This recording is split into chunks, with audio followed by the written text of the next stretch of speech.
మన ప్రసన్నత నిలచులాగున మన దేవాలయములో ఏకముగా దిగి వచ్చిన దేవుని మహిమ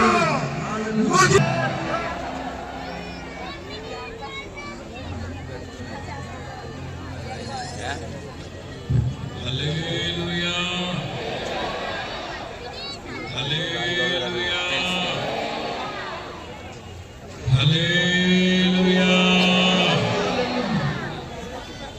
మనమందరం కలిసి పరిశుద్ధ గ్రంథంలో నుండి 100వ కీర్తన చదువుకుందాం.